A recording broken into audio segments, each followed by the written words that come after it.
नमस्कार, स्वागत है आपका। आप देख रहे हैं इंडिया बोल रहा है। मैं हूं आपके साथ विवेक शांडिल्य। ईरान के हालात ठीक नहीं है।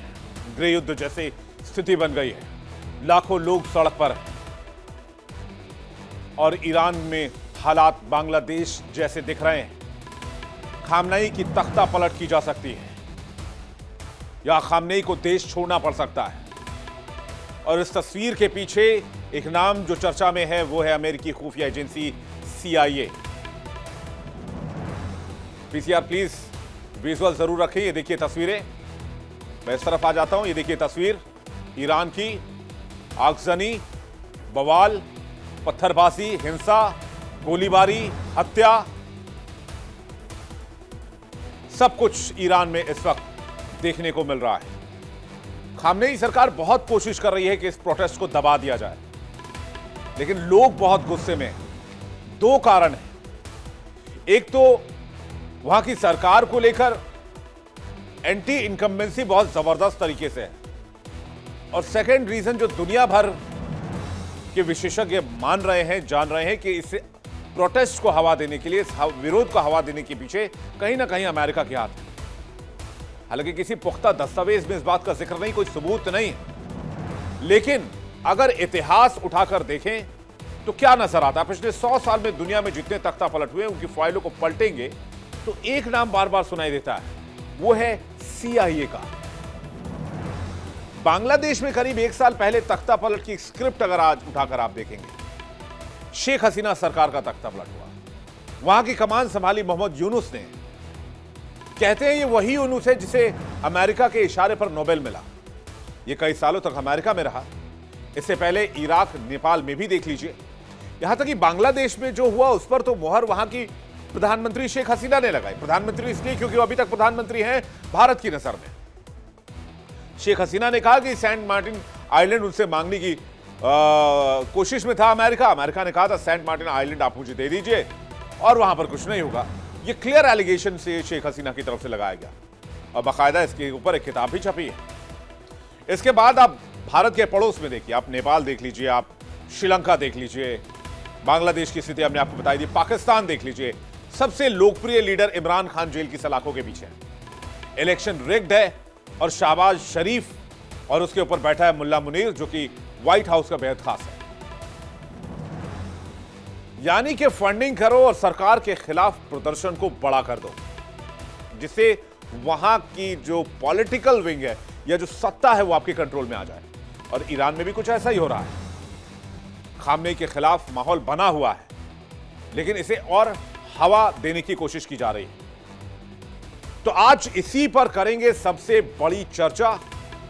क्या ईरान में उथल पुथल और सिविल वॉर के जो हालात बने हैं उसके पीछे अमेरिका है या सिर्फ ईरान की पॉलिसी जिम्मेदार है? और देखेंगे ईरान और अमेरिका कभी दोस्त हुआ करते थे, लेकिन अब दोनों के बीच कांटे की दुश्मनी है। बड़ी डिबेट इंटरनेशनल पैनल के साथ, दुनिया भर से गेस्ट हमारे साथ जुड़ेंगे। ईरान में इस वक्त जबरदस्त प्रदर्शन देखने को मिल रहे हैं। तस्वीरें आपके सामने हैं। कहा जा रहा है जिनजीज ने खामनेई सरकार के खिलाफ मोर्चा खोल लिया और इसके पीछे ट्रंप युग की नीति और CIA की परछाई का दावा भी किया जा रहा है। इससे पहले बांग्लादेश, इराक, नेपाल, हर जगह सत्ता बदली और हर बार उंगली अमेरिका पर उठाई गई। क्यों अमेरिका से सुपर पावर तमगा छिपाने की बौखलाहट में तेजी से मजबूत होते देश में अस्थिरता पैदा करके क्या उसे जानबूझकर कमजोर किया जाता है? ऐसे आरोप लगातार अमेरिका पर लगाए जाते हैं। तो सवाल यह है कि क्या वाकई ईरान में इतना जबरदस्त घरेलू असंतोष है या फिर बाहरी दखल भी है? कहते हैं ईरान में जिनजीज की बेचैनी बहुत बढ़ गई है, महंगाई बहुत जबरदस्त है, पाबंदियां बहुत ज्यादा हैं, सोशल मीडिया पर आरोप है, दौर है आरोपों का, ट्रंप काल की मैक्सिमम प्रेशर की नीति है। आरोप यह भी है साइबर इन्फ्लुएंस और नैरेटिव सपोर्ट है। काउंटर यह है युवा असंतोष के अपने घरेलू कारण हैं जिससे यह प्रदर्शन हो रहा है। सवाल यह ईरान में प्रदर्शन से कितना भीतर से और कितना बाहर से सपोर्ट है। अगर बाहरी हाथ नहीं है तो हर बार वही आरोप क्यों है? क्योंकि जिस ईरान की इकोनॉमी अभी स्लो डाउन के दौर पर गुजर रही थी, महंगाई अचानक वहां पर काफी ज्यादा आ गई थी, खामनेई के खिलाफ असंतोष उभर रहा था। और अगर पुरानी स्क्रिप्ट देखें तो लगता है कि तख्ता पलट की जो सारी कोशिशें एक साथ एक जगह केंद्रित हो रही हैं, जिसे खामनेई की सत्ता चली जाएगी, खामनेई को उखाड़ फेंका जाएगा। बिना किसी संदेह के ईरान में हिंसा के पीछे जो स्थिति अभी नजर आ रही है, कहीं ना कहीं उसका कनेक्शन यूएस से जाकर लगता है। बांग्लादेश को एग्जाम्पल के तौर पर लीजिए। शेख हसीना सरकार का तख्ता पलट किया गया। बांग्लादेश में सत्ता परिवर्तन का आरोप लगा। लोकतंत्र बनाम जियोपॉलिटिक्स के खींचतान में विदेशी दबाव नजर आया। काउंटर यह दिया गया कि घरेलू राजनीति है, चुनावी समीकरण है और शेख हसीना सरकार बहुत ज्यादा तानाशाही हो गई थी। फायदा क्या हुआ और किसको हुआ? फायदा यह हुआ कि अमेरिका का एक सो कॉल्ड CIA एजेंट जिसका नाम है मोहम्मद यूनुस, वो सत्ता पर काबिज हुआ और उसके बाद उसने अपने हिसाब से चीजों को चलाने की कोशिश की। उसने बांग्लादेश में भारत विरोधी नैरेटिव फैलाया, हिंदुओं को निशाना बनाया, पाकिस्तान से दोस्ती की और बाकी कंट्रीज के लिए रास्ता खोल दिया। मतलब साफ है, देश कोई भी हो दुनिया के किसी कोने में, वहां अमेरिका अपना दबदबा चाहता है। अमेरिका के मंसूबों को अंजाम देता है पर्दे के पीछे से CIA। बार बार यही आरोप लगते हैं। पिछले 100 सालों में जहां जहां सत्ता बदली, नक्शे हिले, वहां एक सवाल बार बार उठाया गया, क्या यह संयोग था या सोचा समझा प्रयोग? कई देशों में अस्थिरता के पीछे CIA के फुटप्रिंट्स नजर आते हैं। अब इराक को ही ले लीजिए। इराक जहां अमेरिकी दखल का इतिहास एक खुली किताब है। आरोप यह है सुरक्षा, तेल, क्षेत्रीय संतुलन के नाम पर सत्ता समीकरण चेंज करना। काउंटर यह कि आंतरिक विभाजन और सुरक्षा संकट की स्थिति थी, इसलिए स्थिति बनी। अमेरिका और CIA का इतिहास हालिया सालों में कई देशों में सत्ता परिवर्तन पर बहस को हवा देता है। CIA खुद को कहती है कि नेशनल सिक्योरिटी एजेंसी है, इंटेलिजेंस गैदरिंग उसका काम है, लेकिन आलोचना करने वाले कहते हैं कि कोवर्ट ऑपरेशन CIA चलाती है, इन्फ्लुएंस करती है, रिजीम चेंज नैरेटिव चलाती है और उसमें सोशल मीडिया का इस्तेमाल करती है। आलोचक के कथन पर मुहर लगाती कुछ साल पहले नेपाल में ओली सरकार के तख्ता पलट की पूरी स्क्रिप्ट। जेनजीज का प्रदर्शन हुआ, ओली सरकार का तख्ता पलट कर दिया गया। आरोप लगा कूटनीतिक दबाव, NGO नेटवर्क, बैकडोर डिप्लोमेसी।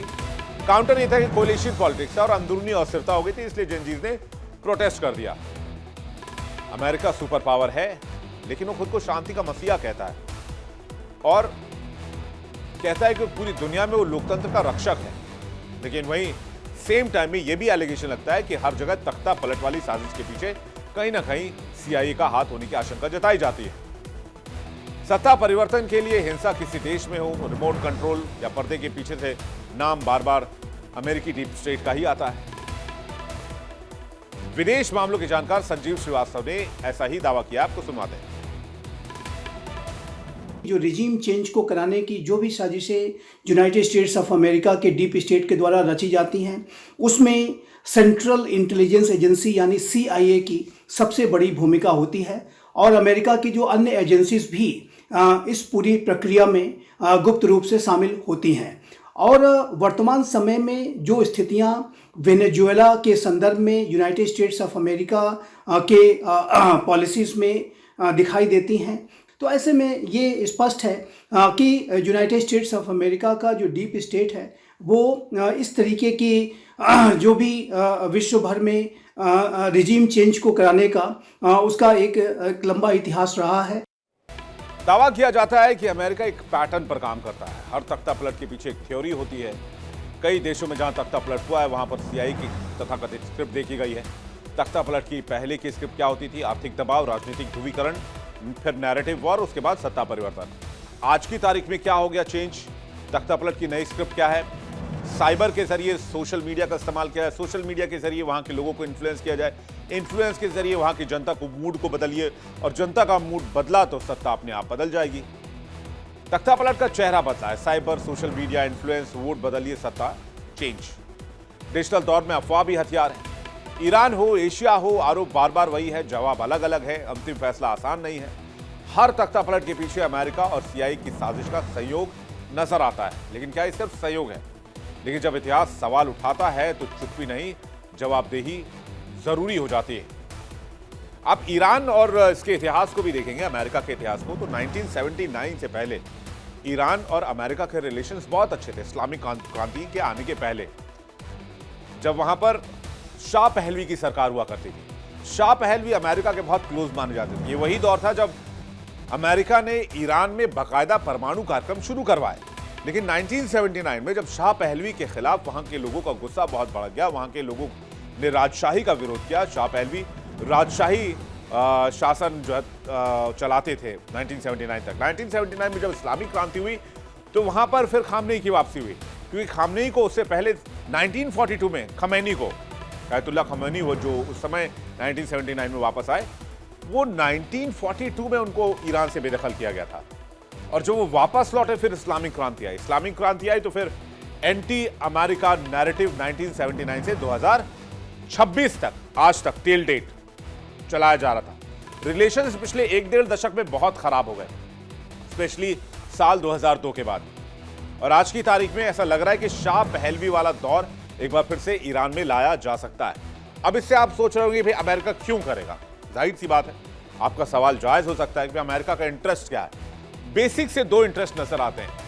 पहला इंटरेस्ट ये कि ईरान परमाणु बम ना बनाए, परमाणु कार्यक्रम आगे ना बढ़ाए और ईरान की सत्ता जो है वो अमेरिका के कंट्रोल में रहे, जिससे ईरान के तेल को अमेरिका कंट्रोल करे, ईरान की इकोनॉमी को अमेरिका कंट्रोल करे और इससे यूएस कंपनीज को फायदा हो।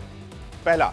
लेकिन इससे भी ऊपर एक और नैरेटिव है। वो नैरेटिव ये है कि आज की तारीख में इजराइल का अगर कोई सबसे बड़ा सो कॉल्ड बहुत बड़ा दुश्मन है तो वो है ईरान। अगर ईरान में कोई प्रो अमेरिकी गवर्नमेंट आ जाती है तो फिर इजराइल को कोई खतरा नहीं रहेगा, फिर इजराइल पूरी तरीके से सेफ रहेगा और ईरान का परमाणु कार्यक्रम भी वो अमेरिका उसको मॉनिटर कर पाएगा और अपने हिसाब से चला पाएगा। ये 2 मेन पहलू नजर आते हैं कि अमेरिका इसके पीछे हो सकता है। लेकिन एक और बहुत बड़ी वजह यह है कि वहां पर ईरान में अनरेस्ट बहुत ज्यादा है, महंगाई बहुत ज्यादा है। 2,45,000 रियाल के आसपास $1 की कीमत इस वक्त है ईरान में।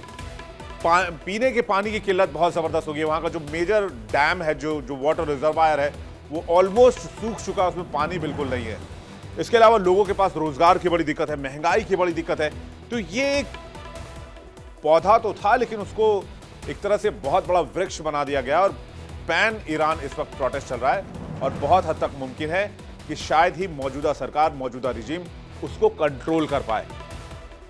क्या इसके पीछे अमेरिका से बातचीत करने के लिए मेहमानों का एक बड़ा पैनल इस वक्त हमारे साथ जुड़ रहा है। हमारे साथ मेजर जनरल अनुज माथुर जुड़ रहे हैं, रिटायर्ड हैं और रक्षा विशेषज्ञ हैं। स्वागत है आपका। प्रोफेसर स्वर्ण सिंह हमारे साथ जुड़ रहे हैं, school of international studies JNU में प्रोफेसर है। स्वागत है सर आपका। पूर्णिमा नाथ हमारे साथ जुड़ रही हैं, रिपब्लिकन पार्टी के नेता हैं। और डॉक्टर धीरज कौल थोड़ी देर में हमारे साथ कनेक्ट करेंगे, भू राजनीतिक विशेषज्ञ। आप हमारे साथ थोड़ी देर में जुड़ेंगे। आप सभी मेहमानों का बहुत स्वागत है और दर्शकों आपका भी बहुत स्वागत करते हैं एक बार फिर से। पहला सवाल स्वर्ण सिंह जी से करते हैं। इन्होंने अभी पूरे इस चैप्टर को देखा होगा, इसको स्टडी भी किया होगा।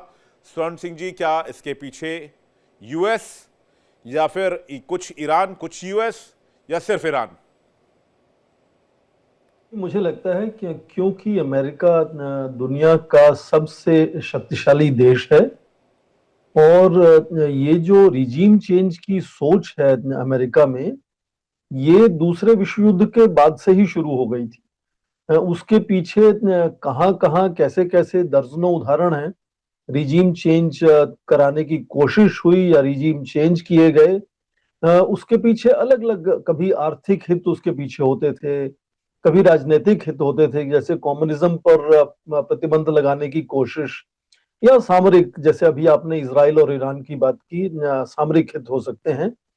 दूसरी बात, सीआईए जब इस तरह का उद्देश्य लेकर चलता है तो बहुत सी दूसरे जो संस्थान हैं, दूसरी एजेंसीज हैं अमेरिका की और कभी कभी दोस्त राष्ट्रों की, वो भी उसमें शामिल रहती हैं हमेशा से। तो यदि आप मुझे ये मापने को कहें कि जो हालात आज ईरान के अंदर हैं, उनमें क्या ईरान ज्यादा जिम्मेदार है या अमेरिका ज्यादा जिम्मेदार है, तो ये तो एक पर्सपेक्टिव की बात हो जाएगी, आप किस तरह से उस उदाहरण को समझना चाहते हैं।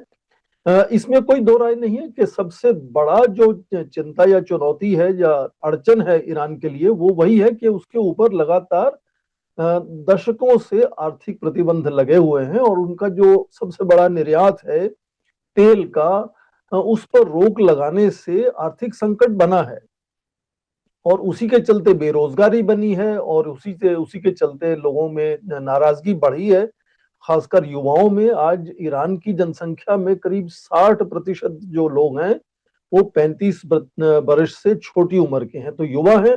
और दुनिया से, क्योंकि आज तकनीक की वजह से, सूचना की तकनीक की वजह से जुड़े हुए हैं पूरे विश्व के साथ, तो वो जान सकते हैं कि क्या क्या आजादी या समृद्धि उनको नहीं मिल पा रही अपने देश में।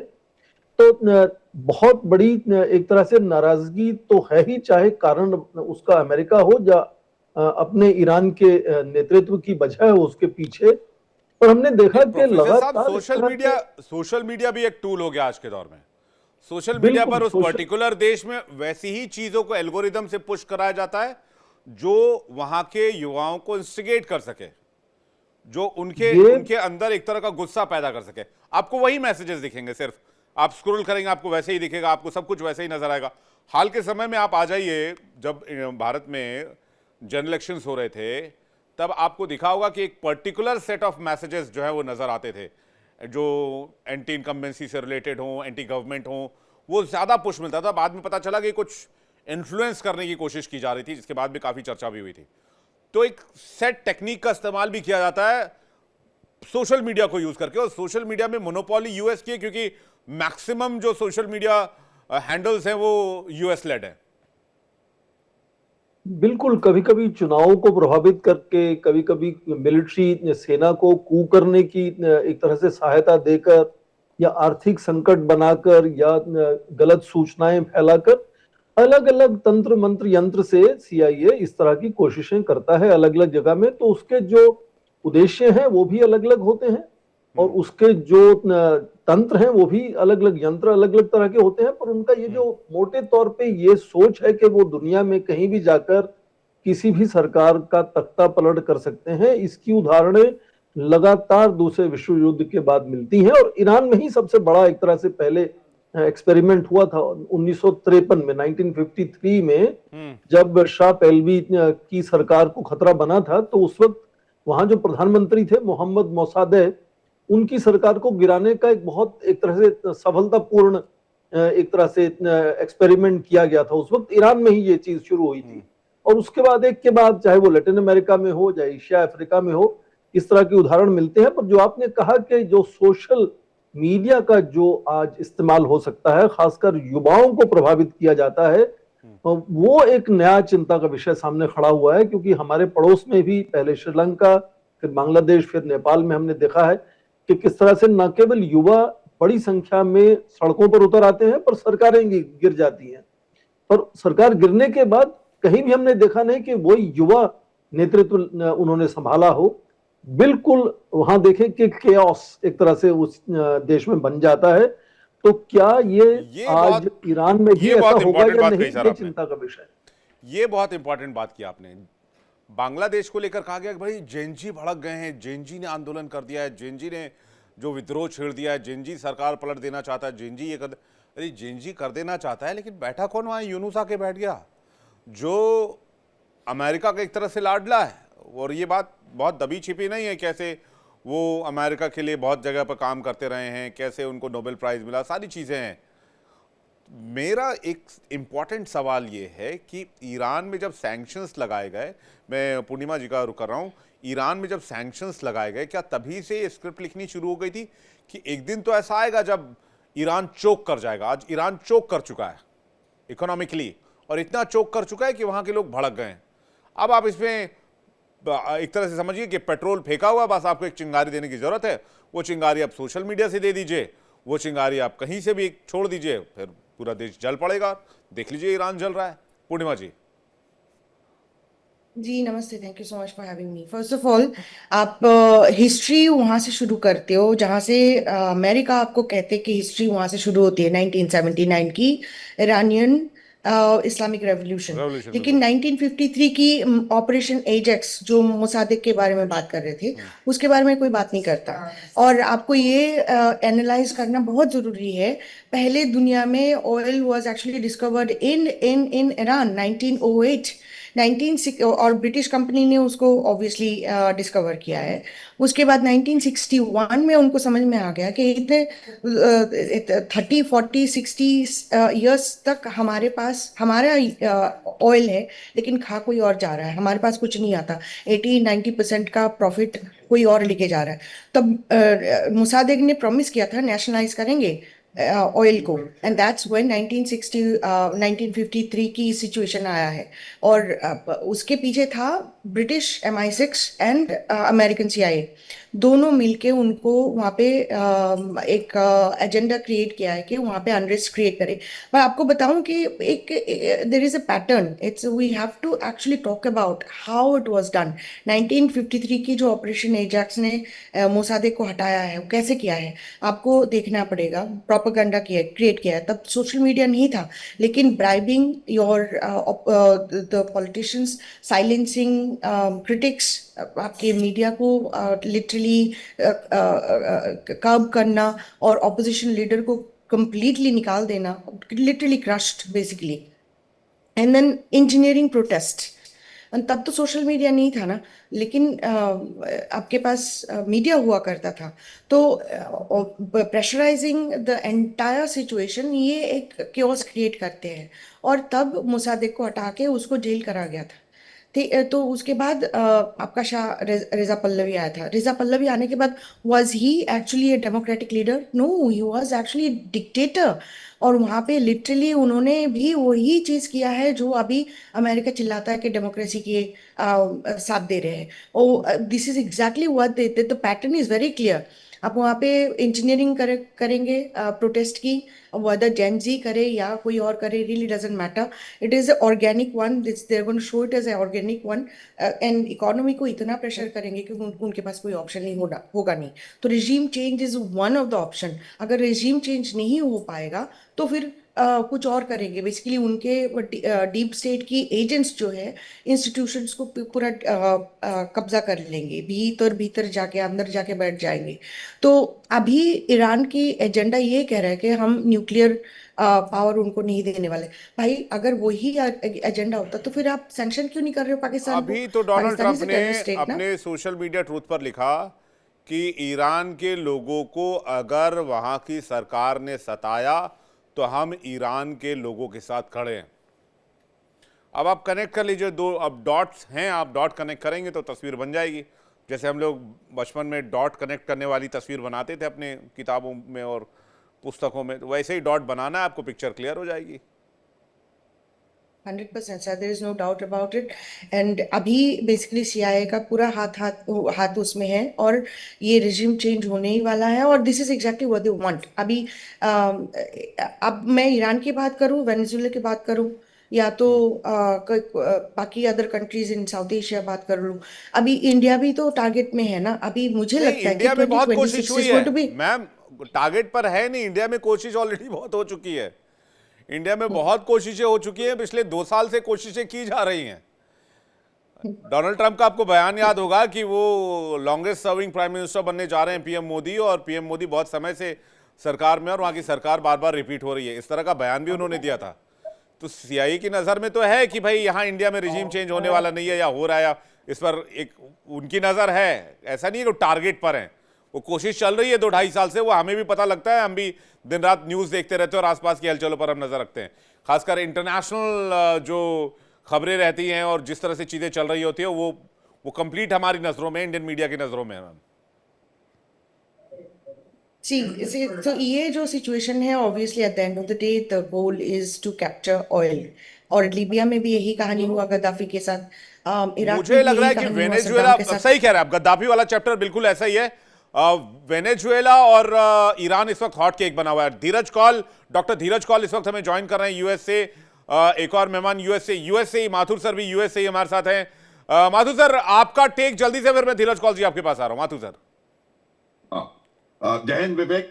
मैं जय हिंद सर। आपको एक दो बातें पहले मैं आपको साफ बताना चाहता हूं कि अमेरिका का उद्देश्य कभी भी डेमोक्रेसी का सहायता करना या इसका करना उसका करना कभी भी नहीं रहा। आप इतिहास उठा के देख लें, वो 60-70 के दशक में जो देश बहुत जबरदस्त तरीके की डिक्टेटरशिप थी, चाहे वो चिली हो, ग्वाटेमाला हो, निकारागुआ हो, उन तमाम देशों के साथ अमेरिका खड़ा हुआ था जब तक कि वो डिक्टेटरशिप थी वहां पर। वो सिर्फ इसलिए कि वो कम्युनिज्म के खिलाफ कहीं ना कहीं आवाज उठा रहे थे। और जहां जहां भी CIA है, जो अमेरिका का हस्तक्षेप है, उसकी उनका एकमात्र उद्देश्य उनके अपने पर्सनल इंटरेस्ट हैं, इसमें कोई संदेह नहीं होना चाहिए विवेक। पहली बात यही वजह है कि आज पूरे दुनिया में इनका इनका सीआईए का काम करने का तरीका होता है, वो आइडेंटिफाई करते हैं कि हमें कहां ऑपरेट करना है, क्यों ऑपरेट करना है, और कोई भी इनका टारगेट कंट्री फिक्स्ड नहीं होता।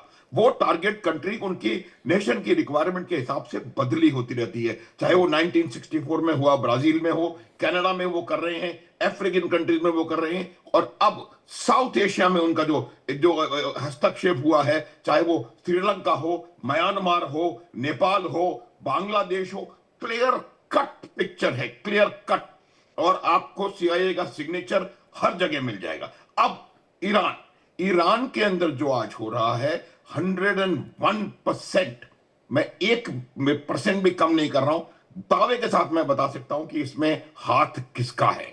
ये जो सीआईए का, आप उसको सीआईए मत बोलिए, आप यूं कहिए कि अमेरिका का उनका उद्देश्य है, वो सीआईए उनकी एजेंसी है, वो उनके लिए काम कर रही है, लेकिन उनका उद्देश्य बिल्कुल क्लियर है।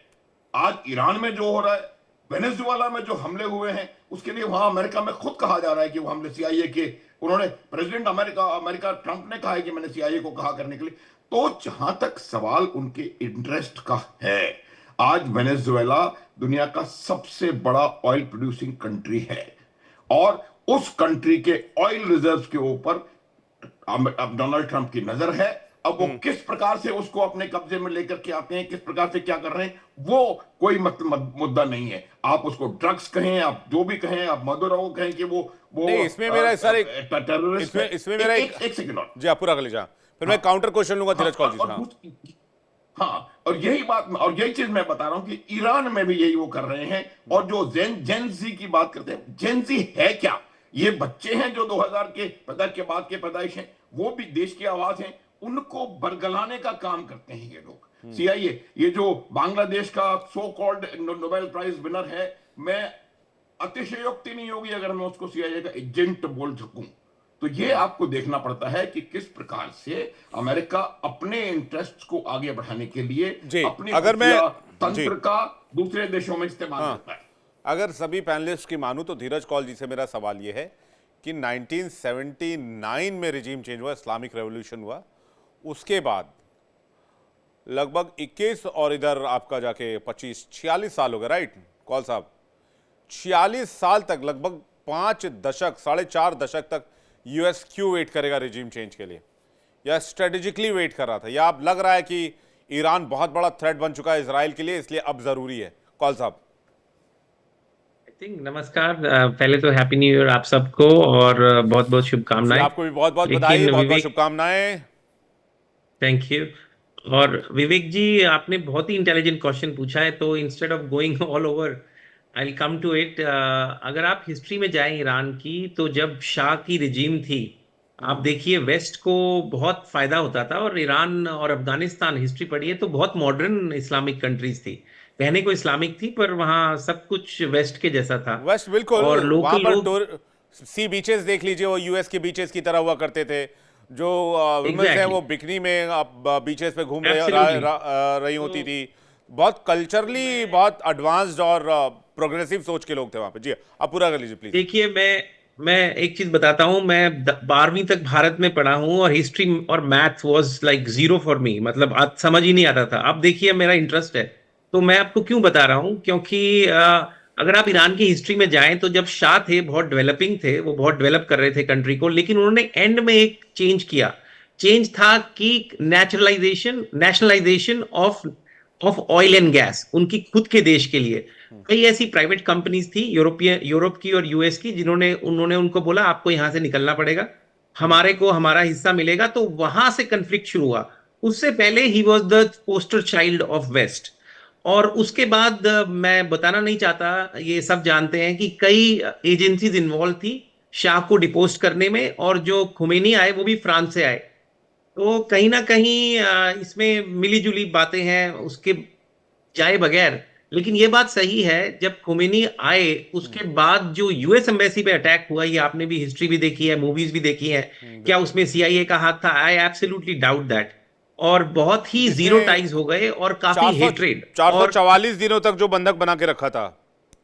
एग्जैक्टली। तो मैं तो इस बात से डिनाई करता हूं कि वो भी सीआईए का मनशब था, ऐसा मुझे नहीं लगता।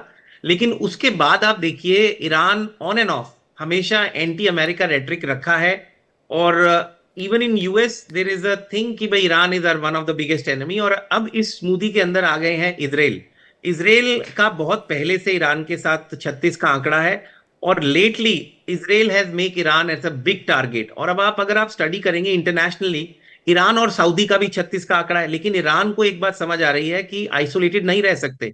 उन्होंने सऊदी की तरफ मित्रता का हाथ बढ़ाया, जो सऊदी ने टेक्निकली ठीक से एक्सेप्ट नहीं किया है। ईरान का अगर आज की आप अलाई देखें तो रशिया एक सुपर पावर आप समझ सकते हैं, चाइना के साथ भी उनके ठीक रिलेशनशिप्स हैं। लेकिन एज ऑफ नाउ जो ये क्राइसिस सिचुएशन शुरू हुई है विवेक जी, मुझे तो नहीं लगता, जितना फाइनेंशियली मैं इसको क्लोजली फॉलो कर रहा हूं, मुझे नहीं लगता कि इतना बड़ा क्राइसिस पिछले 10 साल में कहीं ईरान में आया हो। और जो हम एंटिसिपेट कर रहे हैं ये काफी सीरियस है, काफी वर्स है। हो सकता है क्योंकि this is a common man's pain and agony, इसमें कोई पॉलिटिक्स नहीं है, ये फाइनेंशियल फेलियर है वहां की सिस्टम का। और जो सैंक्शंस लगे थे उसका फाइनल इसे मुसाद पेन भी हो सकता अब है। पब्लिक को फुल थ्रॉटल पे अब पेन मिल रहा है। इसी आपने डिवैल्यूएशन देख ली करेंसी की, इन्फ्लेशन कितनी बढ़ चुकी है, तो एक कॉमन आदमी पेन में है। और वहां के पार्लियामेंट में जो कॉमन उनके आदमी पेन स्पीकर में हैं, क्यों है कौल साहब? क्योंकि because of the economical sanctions. तो कॉमन आदमी को पेन वहां की सरकार ने नहीं दिया है।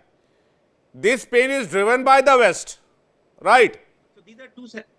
This is to separate things in analysis. आप इटियोलॉजी की बात कर रहे हैं, मैं अभी जो करेंटली आ रहा है और उससे क्या होगा उस पे जा रहा हूं। तो अभी जो दिख रहा है वो ये दिख रहा है कि पेन बहुत खतरनाक तरीके से बढ़ेगी। पब्लिक के अंदर रिजेंटमेंट है। उनके जो स्पीकर हैं पार्लियामेंट के, उन्होंने बोला है कि पब्लिक की पेन को आप इग्नोर नहीं कर सकते। मुझे दिख रहा है कि चीजें हाथ से निकलेंगी। क्यों हो रहा है वो एक जी। सेकंड क्वेश्चन है, उस पे आए बगैर एक सेकंड आप दीजिए। मुझे दिख रहा है कि एक रिजीम चेंज होने का बहुत बड़ा अंदेशा है, और अगर चीजें कंट्रोल नहीं आई तो हो सकता है एक रेवोल्यूशन टाइप की चीज हो। और डेमोक्रेसी को पुश करने के लिए वेस्ट की कोशिशें चल रही हैं। मुझे नहीं लगता they are ready for democracy और एनीथिंग लाइक दैट। लेकिन हैविंग सेड दैट, क्यों है ये एक $1 मिलियन क्वेश्चन है। जी। इसके पीछे बहुत सारी फोर्सेस हैं, और ईरान को वीक करना काफी कंट्रीज के पक्ष में जाएगा। मुझे लगता है दो ही देश हैं, इजराइल और यूएस। पूर्णिमा जी कुछ कहना चाह रही हैं, उसके बाद मैं स्वर्ण जी आपके पास आ रहा हूं। पूर्णिमा जी। जी, मैं एक करेक्ट करना चाह रही थी सर, शायद धीरज सब कह रहे थे कि शाह ने चाहा था कि नेशनलाइज करना था ईरान की ऑयल। वो शाह ने कभी नहीं चाहा था, he was a pro western government. तो it was Mossadegh who wanted to nationalize Iran's oil, and that's when the coup started. But यहाँ पे एक चीज हमें it's important for us to actually discuss। अभी जो ईरान की सिचुएशन पे डोनाल्ड ट्रंप ने कमेंट किया है कि हम जहाँ पे ह्यूमन राइट्स अब्यूज हो रहा है, किलिंग्स हो रही है, हम वहाँ पे खड़े रहेंगे। आप 1978 की इरानियन ब्लैक फ्राइडे के बारे में देखने ना क्या हुआ था वहाँ पे। 100 प्रोटेस्टर को वहाँ पे मारा गया था। तो अगर this is exactly what happened in the revolution, because anti American sentiment बन गया था, because America was involve in terms of stealing the oil. तो वहाँ के लोगों को लग गया कि हमारा रिसोर्स है, हम क्यों किसी और को देंगे। तो भलाई ब्रिटिश कंपनी ने उनको वहाँ पे ढूंढा है, रिसोर्स एक्सट्रैक्शन किया है, लेकिन रिसोर्स तो ईरान का है ना। तो but at the end of the day western countries के इंटरेस्ट हमेशा वहाँ रहा है कि वहाँ पे गवर्नमेंट प्रो वेस्टर्न हो, तो वहां पे नेशनलाइज क्या ना अभी बने भी लड़ाई ऑयल। तेल की ही बची है? तेल के ऊपर तेल कब्जे की की ही है? है, एब्सोल्युटली 100%, देयर इज नो कहते हैं डाउट दुनिया अबाउट बहुत इट, आगे आ दिस गई इज है। अब ऑल तो अबाउट ऑयल। क्रिटिकल मिनरल की बात हो रही है, सेमीकंडक्टर्स की बात हो रही है, ऑयल का तो बहुत बड़ा रिजर्व यूएस के पास खुद है। फिर भी सर, बिकॉज ईरानियन ऑयल अगर पावरफुल हो जाएगा और एंटी अमेरिकन सेंटिमेंट बढ़ जाएगा तो फिर अमेरिका के लिए खराब है ना। So and on top of it western Nations के लिए खराब है, ऑन इसराइल के लिए भी खराब है। उनका जो एग्जिस्टेंस है, उनका जो छोटा सा एक कंट्री है बना हुआ है, उसके लिए प्रॉब्लम है। स्वर्ण जी आपके पास कौन सा कुछ कह रहा है आपको? देखिए ये बहुत इंपॉर्टेंट बात आपने पॉइंट आउट की है। जिस एरा में हम बैठे हैं इस टाइम, पावर, रेयर अर्थ, ये बहुत इंपॉर्टेंट चीजें हैं। सब कुछ डाटा माइनिंग ये सब सेकेंडरी आ जाता है, लेकिन पावर अभी भी फॉसिल फ्यूल पे 80% डिपेंडेंट है। अगर आप लास्ट मंथ के डाटा देखें रिन्यूएबल और सोलर और स्मॉल मॉड्यूलर रिएक्टर जो न्यूक्लियर है उनकी पेनिट्रेशन 15% है, शायद 2029 तक 32% हो जाएगी। लेकिन आप ऑयल और नेचुरल गैस को रिप्लेस नहीं कर सकते उसकी, इसीलिए जिसके पास मतलब पावर है वो किंग है। मतलब पूर्णिमा कह रही ठीक बात कि वही मेजर गेम पावर का ही, एनर्जी सेक्टर का ही है। स्वर्ण सिंह जी इस पर कुछ कहना चाह रहे हैं? कहीं ऐसा तो नहीं कि इसमें इसराइल भी इन्वॉल्व हो, मोसाद का भी जो इजरायली खुफिया एजेंसी है उनका भी हाथ हो? क्योंकि जो इमीडिएट थ्रेट है वो इसराइल को है, अमेरिका को नहीं है।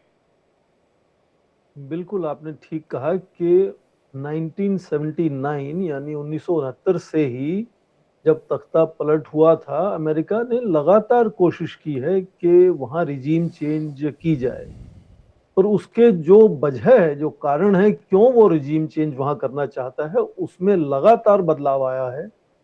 आप देखें जिस तरह से खाड़ी के देशों में इराक एक जमाने में बहुत ताकतवर बनता हुआ नजर आया, तो अमेरिका की दिलचस्पी हुई कि वहां भी रिजीम चेंज किया जाए।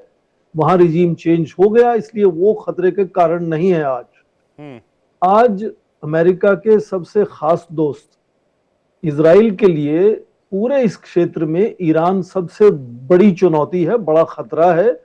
और खासकर तब जब पिछले एक साल में इस तरह की खबरें सामने आती हैं कि ईरान ने बड़ी तेजी से जो यूरेनियम एनरिचमेंट करना शुरू किया है वो 60% से ऊपर जा चुका है, जिसके चलते जून में आपने देखा कि 12 दिन का लगातार, उसको चाहे आप सैन्य टकराव कहें या युद्ध कहें, वो हुआ, जिसमें अमेरिका ने भी सीधा हमला किया। अमेरिका ने ईरान के परमाणु B-2 बम्बर से बम गिरा दिया। बिल्कुल। तो आज जो लगातार चिंता है अमेरिका की, वो केवल रिजीम चेंज इसलिए नहीं कि वहां लोकतंत्र नहीं, लोकतंत्र जैसे जनरल साहब कह रहे हैं वो एक मुखौटा है, उसके पीछे उनके राष्ट्रहित हैं। और लगातार एक के बाद एक उदाहरण देखें, वो स्रोत उसमें बड़ी खास रहते हैं। या तो अमेरिकी कंपनियों का जो कंट्रोल है उन स्रोतों के ऊपर, उसको जब खतरा आता है, या फिर कोई सबसे बड़ा खास स्रोत, चाहे वो आज के जमाने में जिनको हम सामरिक स्रोत कहते हैं, जिस तरह से स्ट्रेटेजिक मटेरियल्स की बात करते हैं, तो यदि ईरान सबसे बड़ा खतरा है खाड़ी के देशों में इजराइल के लिए और उसके चलते अमेरिका के लिए, तो ईरान की सबसे बड़ी ताकत क्या है? वो उसका तेल है। और तेल के निर्यात पर वो लगातार जब एक तरह से अंकुश लगाता है, आर्थिक प्रतिबंध लगाता है, तरह तरह के तकनीक नहीं पहुंचने देता, उनको निर्यात नहीं करने देता है, तभी वहां आर्थिक संकट खड़ा होता है। और दिसंबर में इन्फ्लेशन 40% पहुंच गई, तो उसके चलते बेरोजगारी वहां होती है, उसी के चलते आक्रोश बढ़ता है। पर क्या ये आक्रोश जो आज सड़कों पे नजर आ रहा है उससे रिजीम चेंज होगा? ये मैं इतना ज्यादा कॉन्फिडेंट अभी तक नहीं हूं, क्योंकि चाहे वो आप 1979 का टाइम देखें जब पहले आयतुल्लाह खुमानी चले गए थे। हो गई सर अभी तक के इस प्रोटेस्ट में। जैसे जैसे ये आंकड़ा बढ़ेगा ये प्रोटेस्ट और मुझे लगता है गंभीर होता जाएगा और पूरे ईरान में फैलता जाएगा। पर अभी तक देखें, अभी तक बार बार इस तरह की चीजें हुई हैं, उसके बावजूद भी ईरान में जो नेतृत्व है वो सत्ता में बना रह रहा है। छोटी सी बात मैं ये कहूंगा, उसके पीछे मुझे लगता है ये कारण है कि लोगों को दो चीजें सामने नजर आती हैं। पहली बात कि ईरान जो है वो किसी एक व्यक्ति का वहां सत्ता को नहीं बनाने की बात करता, वो कहता है कि संस्थान है, चाहे वो सुप्रीम लीडर हो। सुप्रीम लीडर व्यक्तिगत नहीं, कोई आदमी नहीं है, वो एक संस्थान है, पार्लियामेंट है, चुनाव है, काउंसिल्स हैं। वो संस्थान बने रहने से उनको धीरे धीरे सत्ता में परिवर्तन करने का चाहे एक उम्मीद हो, अवसर हो, जिसको भी आप कहें। और दूसरी बात, ईरान के लोग ये भी देखते हैं कि आस पड़ोस के देशों में यहां पर भी इस तरह का क्रांति कुछ आई है, बदलाव आया है, जिसमें विदेशी अमेरिका ने या किसी दूसरी ताकत ने घुसपैठ करके कुछ को प्रभावित किया हो। सीरिया देख लें, इराक देख लें, लीबिया देख लें, उनको डर भी लगता होगा कि क्या हमारा हाल भी ऐसे हो जाएगा। तो ऐसा नहीं है कि जो आज सत्ता में है वो अचानक गायब हो जाएंगे। मुझे लगता है कि ये प्रदर्शन चलेंगे कुछ देर तक, पर ये कह देना कि बस तख्ता पलटने वाला है, मुझे लगता है ये थोड़ा ज्यादा उम्मीद बांधने वाली बात। बांग्लादेश के पैटर्न को देखें, माथुर सर के पास जा रहा हूं। बांग्लादेश में भी जैसे स्वर्ण सिंह जी कह रहे हैं कि ईरान को देखकर ऐसा नहीं लगता, बांग्लादेश को देखकर भी ऐसा नहीं लगता था।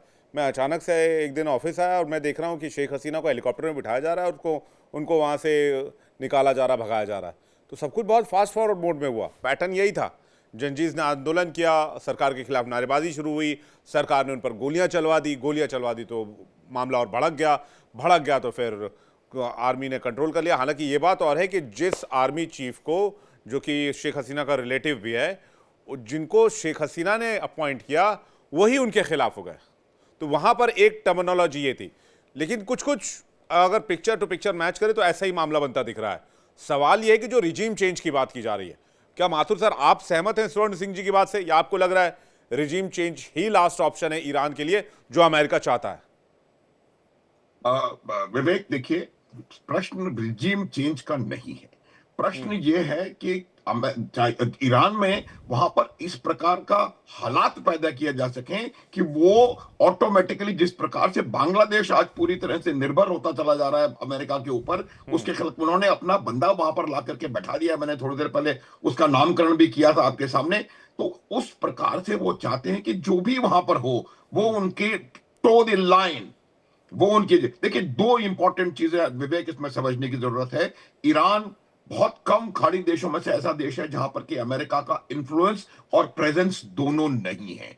दूसरी बात, ईरान जो है पश्चिम एशिया में अमेरिका के बढ़ते हुए प्रभुत्व की हमेशा से खिलाफत करता रहा है, और इन दो चीजों की वजह से अमेरिका का जो आज कंसंट्रेशन है वो ईरान की तरफ मुझे लगता है बढ़ रहा है। और वो ये चाहते हैं कि किसी प्रकार से ईरान भी उसी श्रेणी में आ जाए जिसमें आज इराक या सऊदी अरब या यूएई वगैरह है, ताकि जो इन्फ्लुएंस अमेरिका का वेस्ट एशिया पर है वो कहीं ना कहीं पूरा होता हुआ नजर आए। एक दो और जगह है, गाजा जैसी, जहां पर जिनको कि वो बल प्रयोग से उनको कब्जे में कर सकते हैं। तो मेरा ये मानना है कि अमेरिका ये चाहता है कि कोई भी रिजीम वहां पर हो वो उनके समर्थक रिजीम हो, जो उनकी बात करे, उनकी तरफ से वहां पर काम करने के लिए इजाजत दे। पहली बात। दूसरी बात, देख मैं बता रहा हूं, जहां तक बांग्लादेश का सवाल है, बांग्लादेश में उद्देश्य कुछ और था। बांग्लादेश में उद्देश्य चीन को काउंटर करना है। वो चीन को काउंटर करने के लिए सेंट मार्टिन में आना चाहते हैं। वो म्यांमार के थोड़े हिस्से, बांग्लादेश के थोड़े हिस्सों को लेकर के एक वहां पर अपना इन्फ्लुएंस बनाना चाहते हैं, जिससे कि वो चीन को इमीडिएटली और इवेंचुअली भारत को। क्योंकि क्या होता है, देखिए, अमेरिका अपने पोटेंशियल एडवर्सरीज को स्टडी करता है, फिर CIA उनके ऊपर, उनके बारे में पूरा उनके ऊपर नजर रखने का काम शुरू करती है। और उन पोटेंशियल एडवर्सरीज में भारत का नाम, चाइना ओपन एडवर्सरी है, भारत का नाम मुझे लगता है सबसे ऊपर है। इसलिए वो हर उस प्रकार का काम करने की कोशिश कर रहे हैं जहां से कि आने वाले समय में भारत के ऊपर रेस्ट्रिक्शन, भारत को कंट्रोल करा जा सके। इसी वजह से वो पाकिस्तान के ऊपर मेहरबान है। इसी वजह से उन्होंने अपना एक आदमी ला करके बांग्लादेश में बैठा दिया है, जिसने बांग्लादेश को तबाह कर दिया। आज बांग्लादेश, जो कि एक बहुत उभरती हुई अर्थव्यवस्था थी, पूरी तरह से तहस नहस हो चुका है। तो ये जो काम करने का तरीका है, उससे अमेरिका को कोई फर्क नहीं पड़ता। एक आध छोटा बांग्लादेश टाइप देश डिस्टेबल भी हो जाए, कुछ इकोनॉमिक क्रैश भी कर जाए, तो उससे अमेरिका को कोई बहुत ज्यादा। यही है कि वहां पर इस प्रकार के हालात पैदा कर दो कि वहां की अमेरिका का हित, वहां की आवाम, वहां यहाँ हिट नहीं होना चाहिए। अमेरिका का हिट नहीं होना चाहिए। मुझे लगता है ये ज्यादा कंसर्न या ज्यादा ये इंपॉर्टेंट रखता है। कौल साहब कुछ कहना चाहते हैं? कौल साहब, आपका रिएक्शन। देखिए, वहां पे ये एक अकेला इशू नहीं है, वहां मिसमैनेजमेंट के बहुत सारे इश्यूज हैं जो पिछले 10 से 15 साल सप्रेस थे। वाटर का प्रॉब्लम है, इलेक्ट्रिसिटी का इशू है, सैनिटेशन का इशू है ईरान के अंदर, एजुकेशन, स्कॉलरशिप्स जो पहले होती थी। तो लेकर मामला चल ही रहा है। करेक्ट। तो ऐसा नहीं है ये कि सिर्फ CIA वहां बैठ गया, वहां पे उनकी अपनी गवर्नमेंट के बहुत सारे फेलियर्स हैं। और प्रॉब्लम क्या होती है, जब आप पब्लिक को आंसरेबल नहीं होते, ऑटोक्रेटी और दिस काइंड ऑफ सिचुएशंस, आप आवाज उतना नहीं उठा सकते। और बहुत ही कम फ्लेयर्स वहां से आप देखते हैं, ईरान से न्यूज भी कम ही आती है। अब ये जो प्रोटेस्ट है, this is not like something before, ये इकोनॉमिकल पेन है, ये आराम से जाने वाला नहीं है। और जो इसके इंडिकेशन दिख रहे हैं, अभी आप ऑयल मार्केट्स मंडे को आप देखिएगा, प्राइस फ्लक्चुएशंस भी होंगी, ऑल्दो ईरान का कंट्रीब्यूशन उतना है नहीं। लेकिन ये बात सही है कि this is a critical time, hopefully, क्योंकि ईरान के पास एनरिच न्यूक्लियर जो डिक्लेयर्ड है वो काफी एडवांस्ड है, 60-65% जैसे बताया गया। उनके पास संदेश ये भी है कि केमिकल वेपनरी भी है, तो कहीं ऐसा ना हो कि कंट्री डिसमेंटल हो और कुछ नेगेटिव फोर्सेस टेक ओवर कर लें, जो हमने कुछ हद तक इराक में भी देखा था और जगहों पे देखा था। ऐसा नहीं होना चाहिए, मुझे नहीं लगता ऐसा होगा। लेकिन to be honest, it's not a good thing what is happening right now. It's very creating Israel इस वक्त बहुत instability in that area. Alert mode में होगा। इजराइल इस वक्त बहुत अलर्ट मोड में होगा। Absolutely, absolutely. जी पूर्णिमा जी कुछ कहना चाह रहे हैं? पूर्णिमा जी जल्दी से। जी सर, मैं एक इम्पॉर्टेंट पॉइंट में बात करना चाह रही थी। डॉक्टर धीरज कौल एक इम्पॉर्टेंट बात किया था कि वहाँ पे प्रॉब्लम था। ईरान में प्रॉब्लम है। मुझे एक गवर्नमेंट दिखाइए, एक कंट्री दिखाइए जहाँ पे प्रॉब्लम नहीं है। लेकिन अमेरिका का फोकस ये है और रहा है कि हर कंट्री में जाके इंटरफेयर करना, वहाँ पे जाके रिजीम चेंज करना, वहाँ पे अपना CIA एजेंट इंस्टॉल करना, वहाँ पे अपने ऑपोजिशन को पैसा देना। And these are the things that America is able to do because they can. This is exactly the point I want to discuss because this is dangerous. आज Iran ठीक। है, कल वेनेजुएला जी। था, परसों इराक था, अब सीरिया था, अब ठीक। आगामी काल इंडिया होने वाला है। सो ये कहना बहुत गलत है कि हाँ वो उस कंट्री में प्रॉब्लम था। सब कंट्री में प्रॉब्लम है, हमारी कंट्री में प्रॉब्लम है। अभी डोनाल्ड ट्रम्प आने से पहले यहाँ पे इकोनॉमी का अब बार प्रॉब्लम बार कह रही है इशू पूर्णिमा था। जी आगे अब इंडिया डोनाल्ड होने ट्रम्प वाला है। आने के बाद कहाँ पे इंडिया को लेकर problem Soros and solve team हुआ ने क्या? काफी कोशिश कर ली ऑलरेडी। पिछले इलेक्शंस में, जनरल इलेक्शंस में भी काफी कोशिशें हुई थी, इन्फ्लुएंस करने की कोशिश भी हुई थी। बहुत सारी कोशिशें होती रहती है। स्वर्ण सिंह जी जल्दी से कुछ कहना चाह रहे हैं? स्वर्ण सिंह जी। बिल्कुल यही कहना चाह रहा हूं कि पूरे इतिहास में दूसरे विश्व युद्ध के बाद आप देख लें, यहाँ भी अमेरिका ने प्रत्यक्ष या परोक्ष रूप से इंटरवीन किया है। वहां हालत और खराब हुए हैं, हालत सुधरे नहीं है। बिल्कुल इसीलिए अक्सर आप भी इसको कभी कभी कोट करते हैं हेनरी किसिंजर को, बिल्कुल, जिसमें वो कह गए हैं कि अमेरिका के दोस्त बनना तो परेशानी का एवज हो सकता है, अमेरिका के अमेरिका का दुश्मन दुश्मन होना परेशानी वाली बात हो सकती है, लेकिन दोस्त होना बहुत टेढ़ी खीर है। ये किसिंजर जी का ही यदि बयान। अमेरिका कोशिश, ये अमेरिका की कोशिश यहाँ रंग लाएगी इस बार या नहीं, जो 46 साल से कोशिश हो रही है, इस बार क्या उसको सफलता मिलेगी? मेरी उम्मीद थोड़ी कमजोर है। कॉल साहब का एक छोटा रिएक्शन आ रहा था। कॉल साहब जल्दी से 10 सेकंड में प्लीज। देखिए, रियाल $1 मिलियन का है।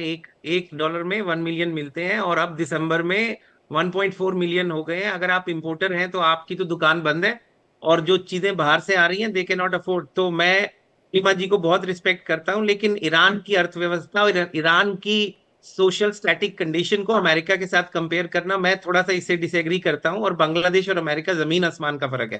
तो डिस्क्रिपिटेंसीज और इनएफिशिएंसीज ईरान की जो सरकार में है पिछले कई दशक से, वो आप नहीं, यूएस, यूके, कनाडा के तो साथ 90% चीजें ला दी गई है ना कॉल साहब।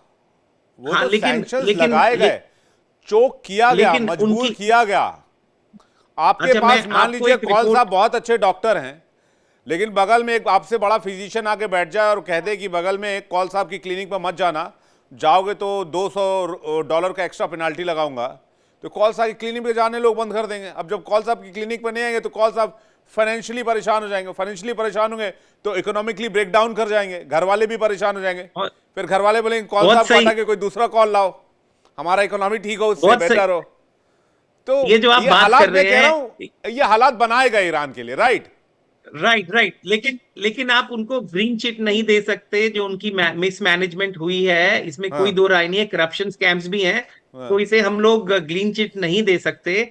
और मुझे लगता है आंसरेबिलिटी ऑफ ऐसी regimes to public is much less than democratic countries like India. जल्दी से माथुर सर 10 सेकंड में प्लीज। बिल्कुल मैं दो चीजों पे बिल्कुल आपका ध्यान देना चाहूंगा। जिस प्रकार की सर्कमस्टांसेस आज की तारीख में पाकिस्तान में है, मुझे लगता है ईरान की सिचुएशन उससे बेहतर है। और पाकिस्तान में अमेरिका का जो स्टांस है वो बिल्कुल कोई उसको समझता। माथुर सर आप अभी दिनों देखिए, मैं आपका बहुत शुभचिंतक हूं। एक और नहीं, मेरा समय समाप्त हो गया माथुर सर। मैं बस ये कह रहा हूं कि आप देखिए अमेरिका में थोड़ा CIA के लिए और ट्रम्प के लिए थोड़ा संभल के बोला कीजिए आप, चूंकि और डिफेंस फोर्सेस से भी आप, तो आपको तो खास तौर पर आप पे नजर होगी, और कहीं CIA शो ना देख रहा हो तो फिर मैं आपका बड़ा वो शुभचिंतक रहा हूं। और इंडियन डिफेंस फोर्सेस के लिए तो मैं दिल निकाल कर रख दूं, और इससे ज्यादा क्या ही बोलूं। आप मेहमानों का बहुत शुक्रिया हमारे साथ जुड़ने के लिए, अपना कीमती वक्त देने के लिए बहुत बहुत धन्यवाद। दर्शकों आपका भी बहुत बहुत शुक्रिया। लेकिन अमेरिका की चालबाजी किस तरह से काम करती है, हो सकता है कि आपको एक ग्लिम्स मिला हो इस खास शो के जरिए। ऐसे डिबेट्स को जानने और देखने के लिए रोज हमारे साथ जुड़िए रात 9 बजे इंडिया बोल रहा है में। बारी है आज के इंडिया डेली क्विज कॉन्टेस्ट की। हमारा सवाल है, देश के उपराष्ट्रपति का नाम क्या है? Option A CP Radhakrishnan, option B Shivraj Singh Chauhan. सही जवाब दीजिए 72407 72407 पर।